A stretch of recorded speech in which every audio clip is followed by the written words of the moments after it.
What's up mga harp and welcome back to another video. And for today's video, mag-unbox tayo ng bagong classic helmet. And this is from Geely and this is the Geely Atavistic Classic Helmet. So, tignan muna natin yung box niya. So, regular box no ng Geely. No? Tapos parang may mga Italian concept na design sa box niya. No? And then, buksan natin dito. Ito, ang kasama niya sa box is yung kanyang smoke lens na visor. So, ito yung helmet ng bag, Geely na bag. Manual. Samang keychain lang, yung laman ng helmet. Ito na yung helmet. Buksan na natin. Yung pinili ko is yung may mga design, no? May mga decals, no? Kasi itong mga colorway na plain lang, black, and then gusto ko sana yung parang off-white, beige white. Kaso, di available. So, kaya ito yung kinuha natin.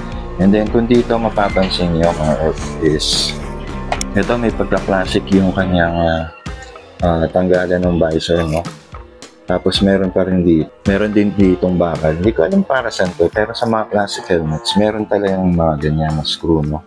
And then, maganda dito, mga Earth, is pin lock ready na rin siya, no? So, kung maglalagay tayo ng mga parang pin lock para for anti-fog, no? Tapos, lalo pag maulan, meron tayong malalagyan niya. Maganda pa dito mga Earth is meron siyang lock dito. Yan o. So, hindi siya basta-basta matatanggal kapag kayo ay nagdadrive. Lalo pag malakas ang hangin. Tapos meron din siyang 1, 2, 3. So meron siyang 3 levels na unlock. So nag-i-stop siya. So dito naman nakalagay Geely helmets and then meron ditong air vents. And then, meron din ditong air vents. Ang gilid niya, may two-tone yung kanyang helmet na mayroong white dito. And then dito sa likod, di ko alam kung anong tawag sa color natin. Pero may pagka-green and blue siya. And gray na pinagsama. And then, rin yung kulay niya. Para nag-crystallize, parang may pearl na nag-glow-glow. No?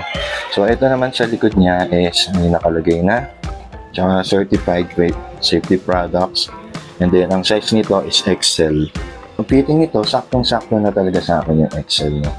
So ang sukat ng XL nito is 62 yung circumference ng inyong head. So kung bibili kayo ng helmet, no, sukatin mo muna ng tape measure yung inyong ulo bago kayo umorder nito online, since binili ko lang to ng online. So sa loob naman nito mga nakikita natin is leather yung kanyang padding, no? Parang medyo manipis nga lang yung kanyang padding ng helmet. Hindi lang natin alam kung saan gawa yung shell nito. No? Pero okay naman, pretty solid. Tapos ang kanyang lock dito is quick release, no? So meron kasi akong mga Rook helmets. Ang lock nila is double D-ring. So, mas safe yun. Ito, okay naman. Safe naman. Hindi naman basta-basta natatanggal. Yun nga lang, mas safe pa rin ang double D-ring kasi yun ang ginagamit sa mga pang-racing na helmets, no? So, meron din nga pala itong ready na for intercom. May butas na siya para sa lagyan ng inyong intercom, no? So, all in all, pretty solid naman, and then itry natin sa ulo. Yan mga Earth, nakalagay na sa ating ulo ang kanyang helmet. So, ikot tayo, tignan natin sa side, tignan natin sa likod, tignan natin sa left side, and then front again. So, masyadong malaki yung space niya dito sa may mouth niyo, no? Lalagay kayo ng camera dito, tingin ko maganda kasi marami kayong space na blotted para dun sa inyong camera mount, no? So ang ginagamit ko dito sa mga classic na helmet na camera mount is yung wrist mount. So pakita ko sa inyo itong isang helmet ko na. So ito yung aking Rook helmet. Sobrang tagal na nito, matibay ito, no? Bagok ako dito. So walang damage, no? Medyo nagkagasgas lang. So, ito yung sinasabi ko sa inyo. Yan. Kung maglalagay kayo ng camera mount, ito, yung sa wrist, Mura yun, tsaka okay naman siya.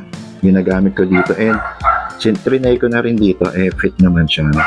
Maganda naman itong Geely Atavistic helmet, no? And sa price niya is, it's ranging about 3,600 to 3,700.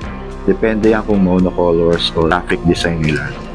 So, siguro sa shape, medyo mas gusto ko yung shape ng roof helmet, no? Kasi medyo pabilog yung dito. Ito kasi flat yung dito ng Geely Atavistic. Yun lang mga ERP, sa video na to, magpapakita ko ng clip na suot natin to, no, habang nagmumotor. Okay mga ERP, stand by.